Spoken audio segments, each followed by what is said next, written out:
Five-Star General. So, liebe Freunde, wir sind zurück mit dem Let's Play Europa Universalis 4 mit Braunschweig Hannover. Ja, ich bin euer Five-Star General und kurze Zusammenfassung. Wir haben entsprechend Bündnisse geschlossen mit Pfalz, Sachsen, Mailand und Wolgast. Österreich eine Staatsehe, um einfach mit dem Kaiser die Beziehungen etwas verbessern zu können. Dasselbe haben wir natürlich auch mit dem Kirchenstaat schon gemacht. Wir sammeln jetzt fleißig Punkte und wollen in Kürze, sobald das Spionagenetzwerk auf 30 hochgetickt ist, Celle entsprechend also Lüneburg-Celle, den Krieg erklären und uns einverleiben. Und ja, wir könnten vielleicht noch eine Armee bis dahin produzieren. Ja, wir haben ja das Truppenlimit sowieso schon erreicht. Brauchen wir nicht. Solange sich bei den Bündnissen nichts tut, die sind nur mit Ansbach verbündet, können wir das schaffen. Ich hoffe, das bleibt so. Sind ja nur ein paar Monate. Viel Spaß dabei.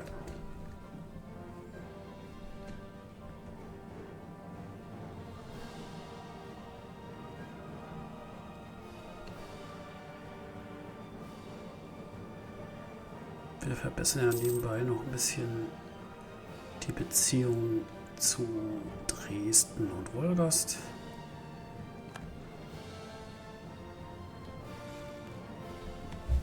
Sehr gut.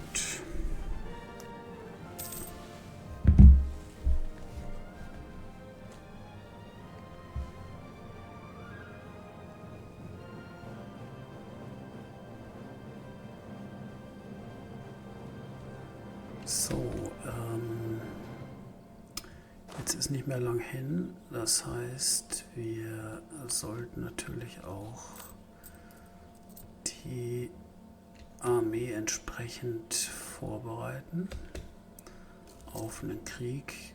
In dem Fall sollten wir die Festung, sollte ja automatisch dann bemannt werden, sobald wir angreifen. Das heißt, da brauchen wir jetzt erstmal nichts tun. Jetzt sind wir auf 30. Jetzt will ich noch den einen Monat abwarten und den Krieg dann erklären.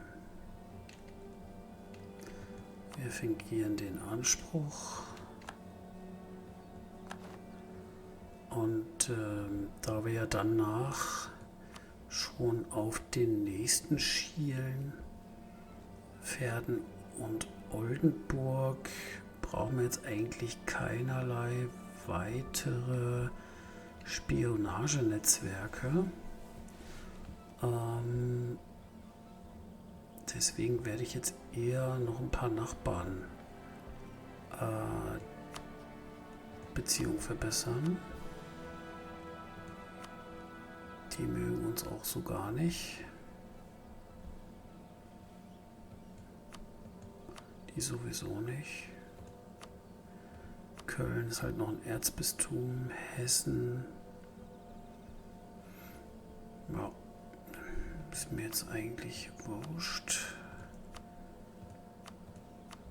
So alles drumherum, wo wir viel aggressive Expansion kassieren, sollte man nach und nach verbessern. Fangen bei Köln an nochmal.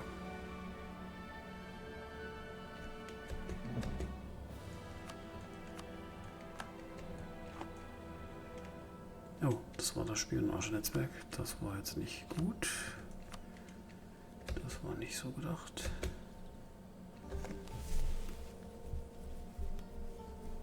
Dann gehen wir halt auf Berg oder Münster oder Dortmund.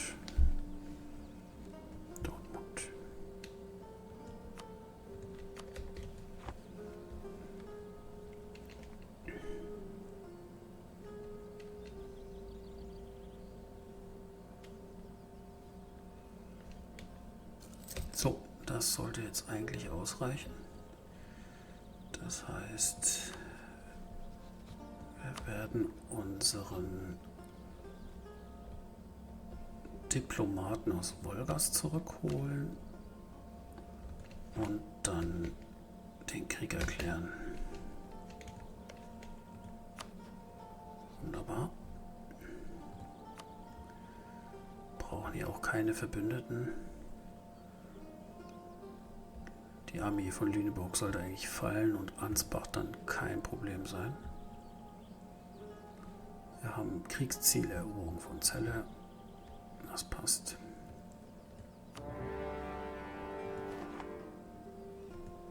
Attacke. Und dann können wir den gleich wieder losschicken.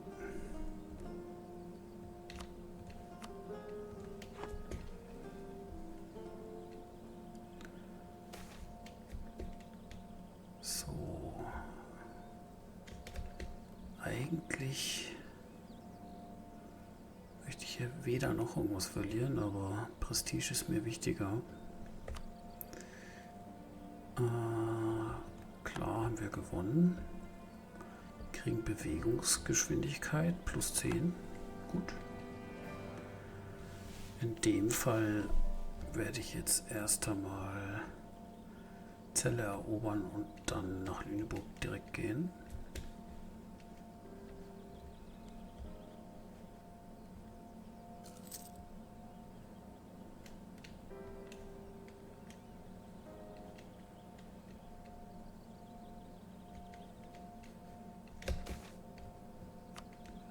So, Celle hat kapituliert.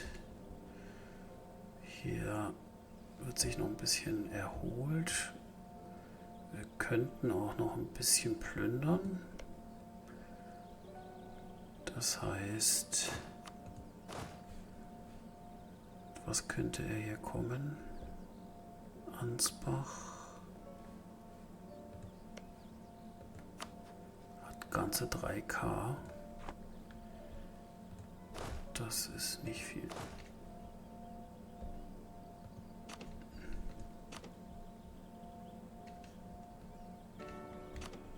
Jo, das sollte reichen.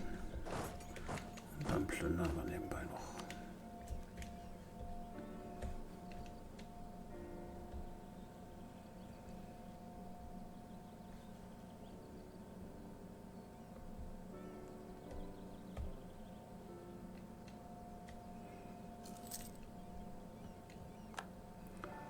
So, damit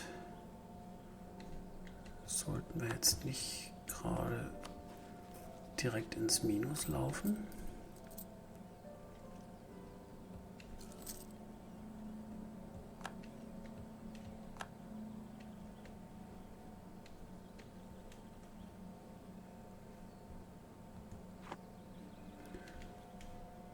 Das ist jetzt relativ egal auf Anbach. Was war das? Nee, Baden hat, glaube ich, ein Bündnis geschlossen, aber das tangiert uns jetzt nicht mehr.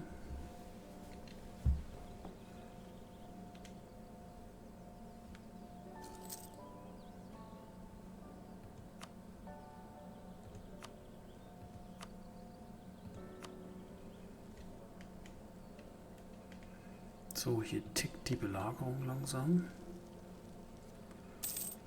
Leider hat hier unser Befehlshaber keinen Belagerungsvorteil.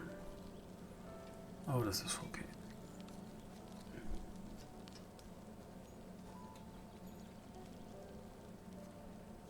Es wird.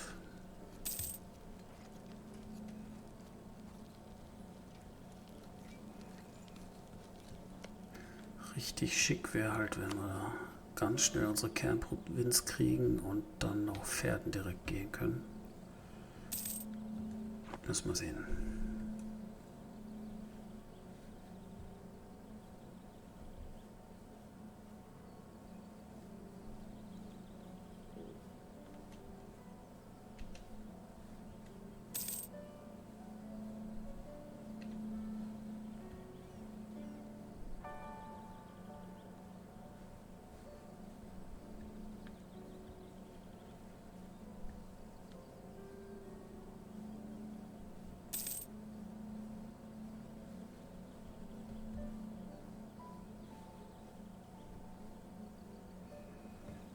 ich denke, Ansbach wird nicht kommen.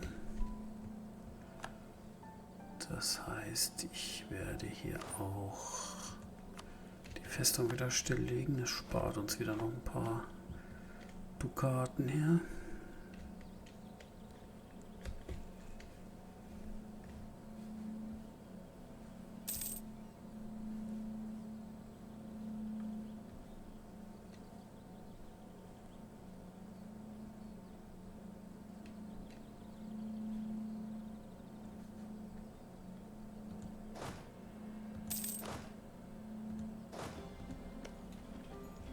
So, jetzt sind wir bei 9 und das war's schon. Sehr schön. So.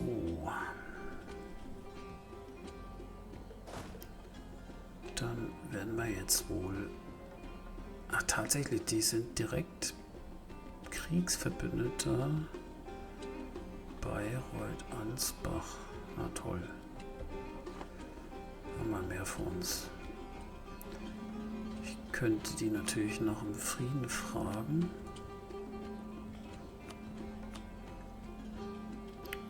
Wollen sie aber nicht.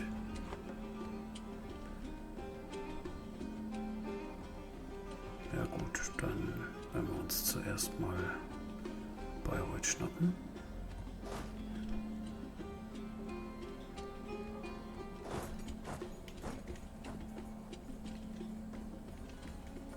Mal kurz noch zusammenfassen wieder.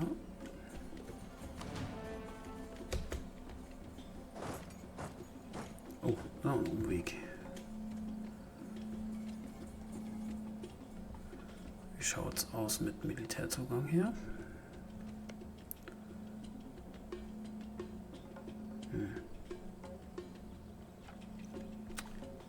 Werden wir doch bekommen.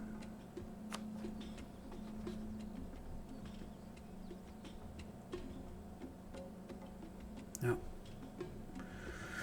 Dann haben wir kurzfristig halt einen Abzug in der Diplomatie.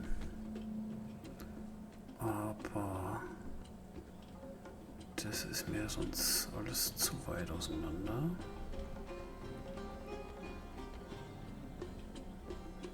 Das heißt, Beziehungsverbesserung stoppen.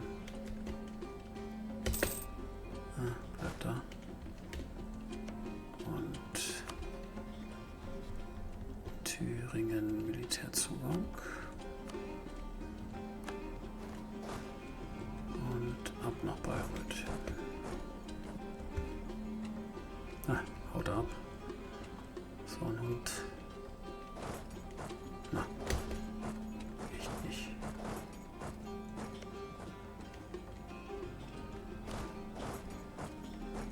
Was ist das denn für ein Käse? Kommt man da nicht hin oder was? Ist das Terrain so toll durch die Festung blockiert? Ja, okay, das ist assi.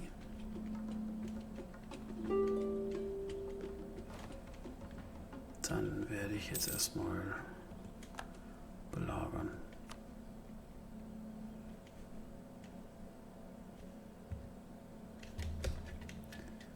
So, Friedensangebot kommt. Aber das ist natürlich alles Käse.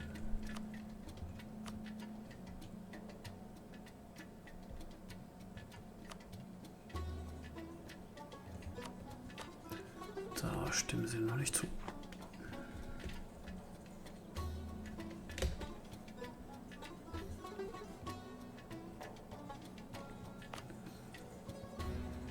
Den Erlass wollte ich ja eigentlich rausnehmen.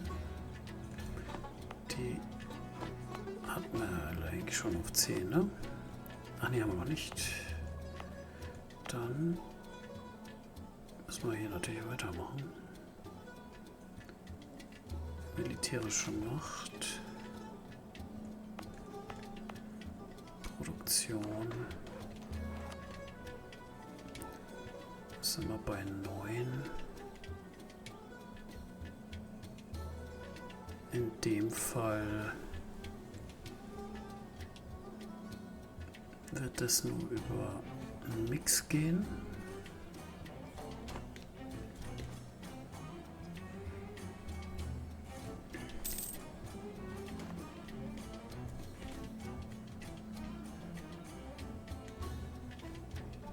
Ja, das habe ich mir schon gedacht, dass er dann da oben aufkreuzt. Und in Bayreuth bräuchte ich 9. Ist das ein Käse?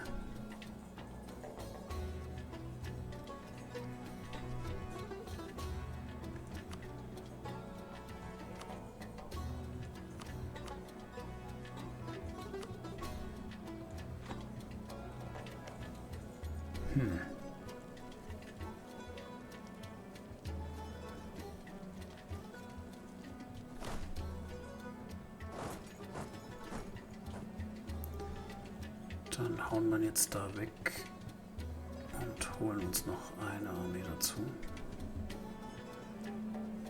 Auch wenn wir das Geld nicht haben. Natürlich haut er dann wieder ab.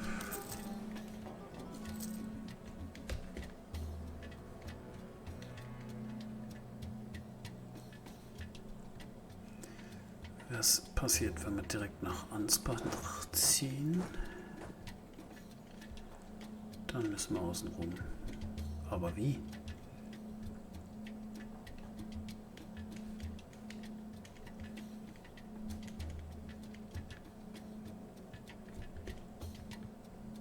Okay, dann werde ich das jetzt hier auch wieder aufkündigen.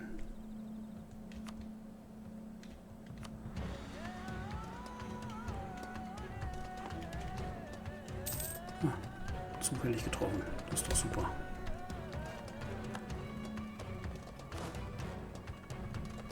Wo geht er hin?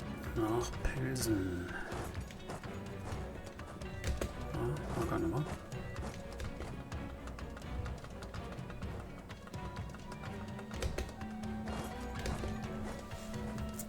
So, die holen wir uns jetzt.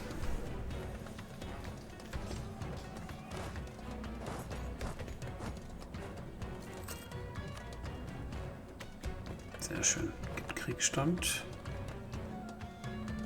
Und jetzt ist die Frage, ob das schon ausreicht.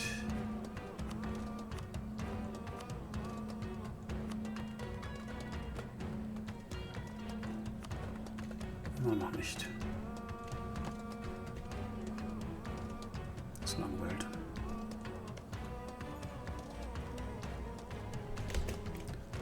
So, dann können wir hier wieder Nachbarn beruhigen.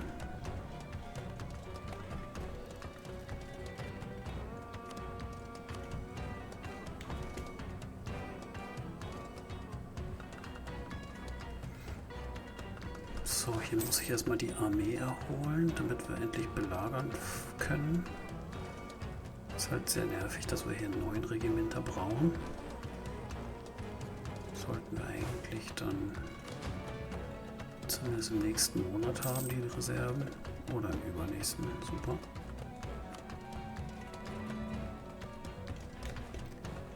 So, jetzt haben wir aber die komplette Kapitulation. Und damit müsste ich beide bekommen. Jawohl. Das werden wir tun. Warum soll ich mich hier mit dieser blöden Belagerung aufhalten? Bringt gar nichts.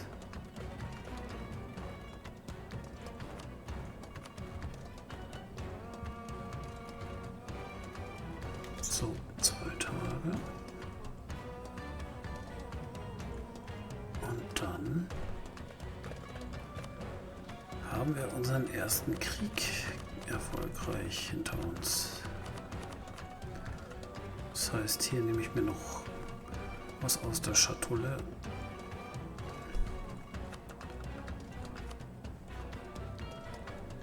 Hier mit den Kollegen kann ich natürlich nichts machen, groß. Denen ist das nach wie vor alles Wumpe. Deswegen bleibt es jetzt dabei. Wir kassieren bis zu 18 aggressive Expansion. Aber das ist jetzt auch nicht zu ändern. So, 50% Provinzen mehr. Yippie. Auf in die Heimat. Kernprovinzen werden direkt geschaffen. Und dann mal gucken, was da los ist. Schlechtes Eisen haben wir bekommen. Super. Kosten steigen fürs Militär. Tolle Sache. So, ein Rivale zu wenig. Können wir denn hier noch Pferden auswählen? Können wir. Wunderbar. Dann... Wer mag uns denn gar nicht?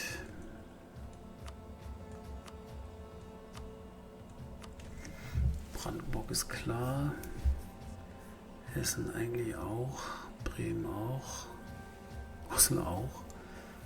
Irgendwie mag uns keiner. Allerdings Lübse nicht auf ihren. Wir könnten schon mal da oben bei Lübeck anfangen. Denn wir wollen natürlich auch, nachdem wir das geschafft haben, relativ schnell an die Handelshäfen der Hanse ran. Und das sind nun mal Bremen, Hamburg und Lübeck. Und Lübeck ist hier immer der stärkste Part. Das heißt, solange wir denen nicht überlegen sind, machen wir da auf gut Wetter so lange.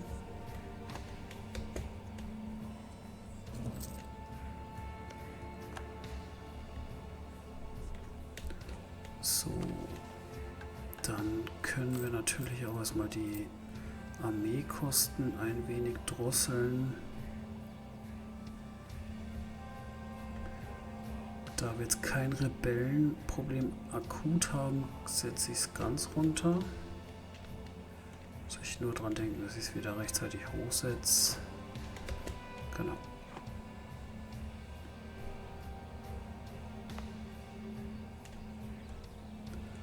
So, wie schaut es hier aus? Können wir hier auf 10 gehen.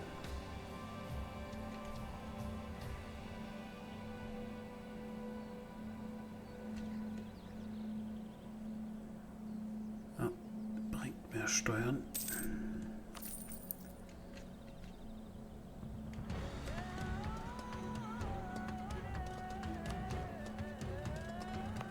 Und in Hoya gehen wir nochmal auf die Grundmannstärke.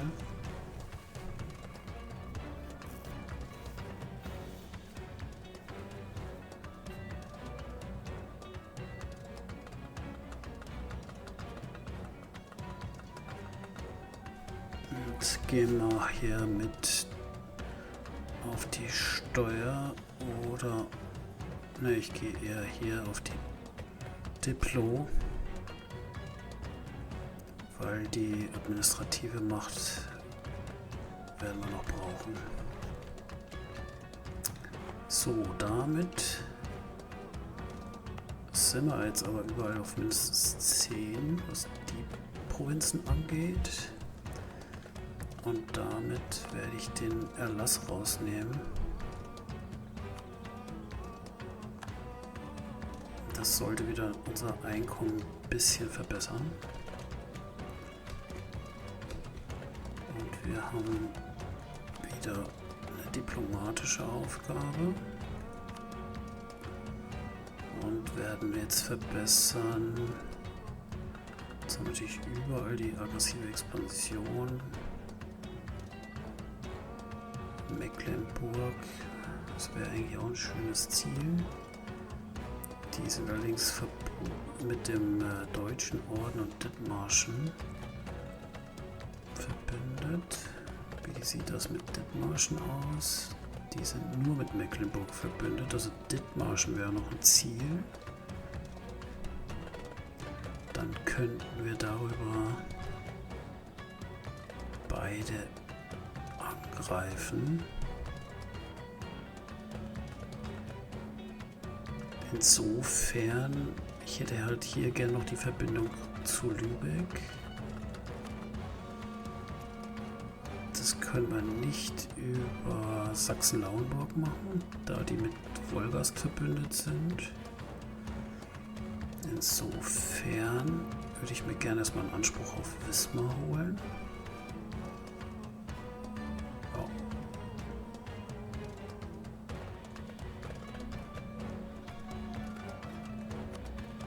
Und dann auf Dithmarschen, sobald wir Verden annektiert haben, wenn das so funktioniert, wie ich mir das vorstelle.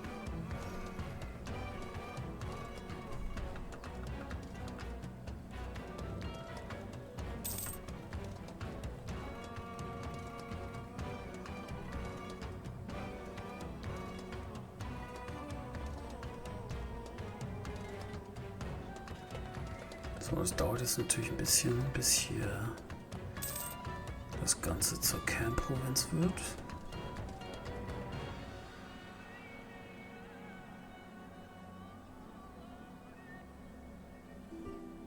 Kohletechnisch stehen wir ganz gut da. Ah, das ist jetzt richtig bescheiden. Ich hatte gehofft, dass das ausreicht, dass wir hier verbessert hatten. Das ist jetzt richtig blöd.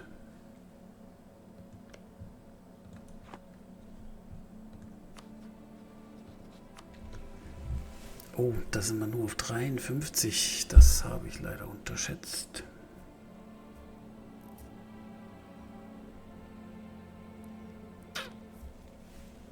Müssen wir dringend bei Österreich uns verbessern.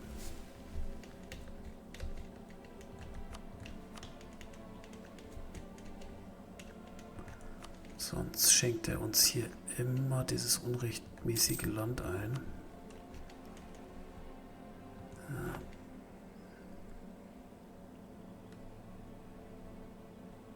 Es tut leider richtig weh mit diesem Modifikator.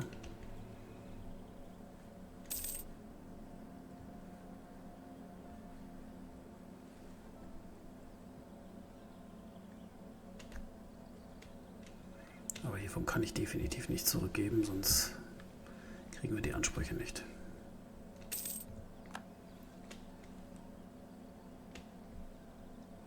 So ein Mist. Das habe ich leider übersehen.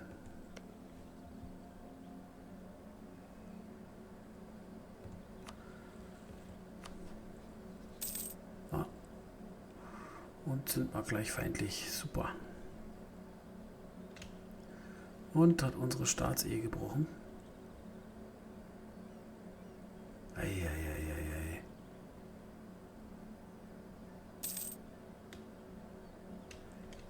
Das hat ja nicht so toll funktioniert.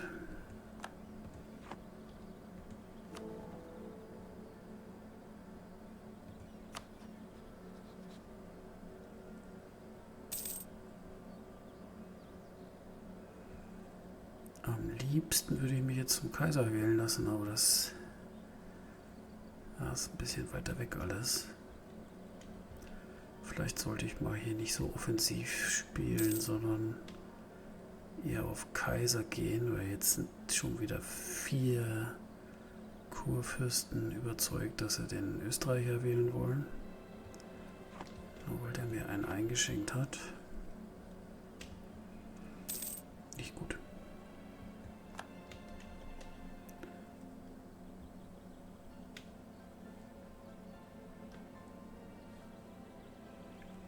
Dann muss ich mich natürlich tendenziell jetzt ein bisschen ruhiger verhalten. So, der Mangel an guten Karten oder Werkzeugen zur Erstellung genauer Karten hat unserer Sache in der Grenzregion von Thüringen geholfen. Unsere lokale Verwaltung konnte bestimmte Unklarheiten ausnutzen, um überzeugende Argumente zu formulieren, dass Erfurt eigentlich Braunschweig und nicht Thüringen gehören sollte. Ja. Sollten wir auf diesen Anspruch bestehen oder wäre es besser, ihn aufzugeben? Also, Erfurt ist eigentlich natürlich eine tolle Provinz mit einem Handelszentrum. Das Thema ist, dass Thüringen ein Juniorpartner von Sachsen ist und das von daher aktuell gar keinen Sinn macht, auch wenn wir 5 Prestige verlieren.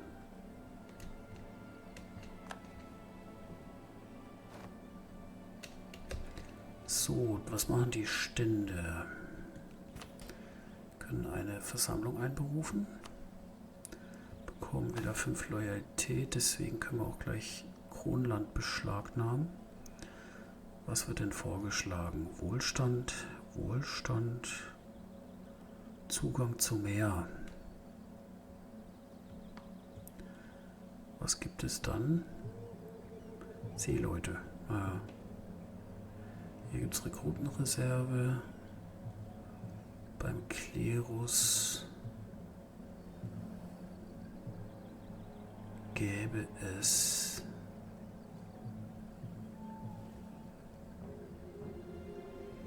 auch 10 Prestige.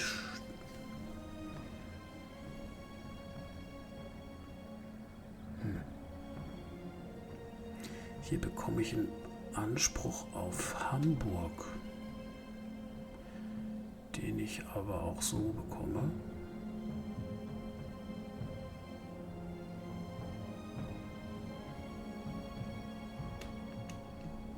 In Göttingen Grundmannstärke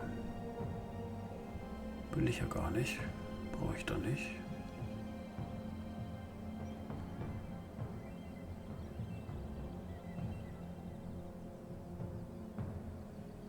Grundsteuer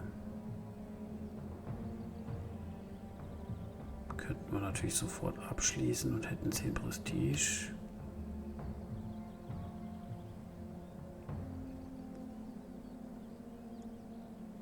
Das bekommen wir, Bürgerloyalität.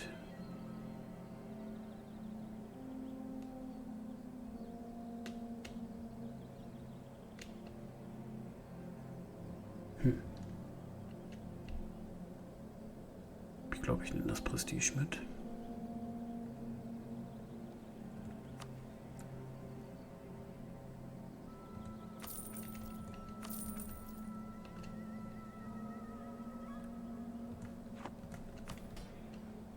Und wir werden direkt das Land beschlagnahmen.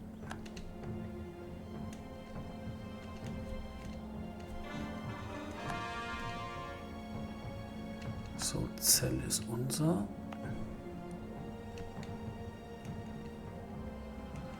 Jetzt brauchen wir noch Lüneburg und dann können wir die Autonomie senken.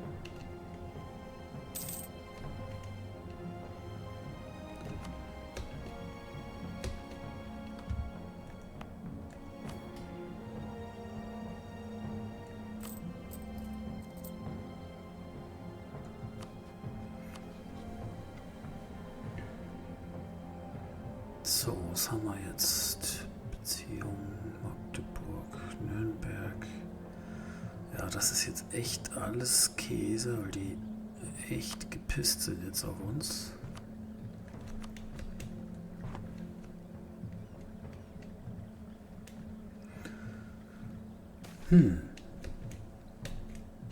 Was wollen die jetzt schon wieder? Unzufriedenheit im Klerus.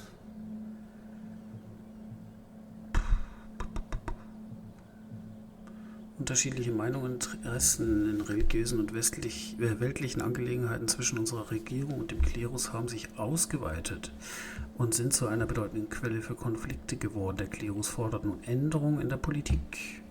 Andernfalls wird er seine Unterstützung für den Herzog zurückziehen. So, wenn wir die ignorieren, verlieren wir Papsteinfluss und Loyalität. Das können wir uns beides leisten und kriegen 10 Prestige. Und hier verlieren wir 15 Prestige. Dann ignorieren wir ihre Forderung, ganz klar. So. Damit haben wir hier recht ordentliches Prestige gesammelt mit 50. Das hilft uns ein bisschen. Und ja, hiermit sind wir schon wieder am Ende der zweiten Folge angelangt. Ja, vergiss einfach nicht, die Glocke zu klicken und den Daumen hoch. Würde ich mich freuen und wir sehen uns wieder zur nächsten Folge. Euer 5-Star General.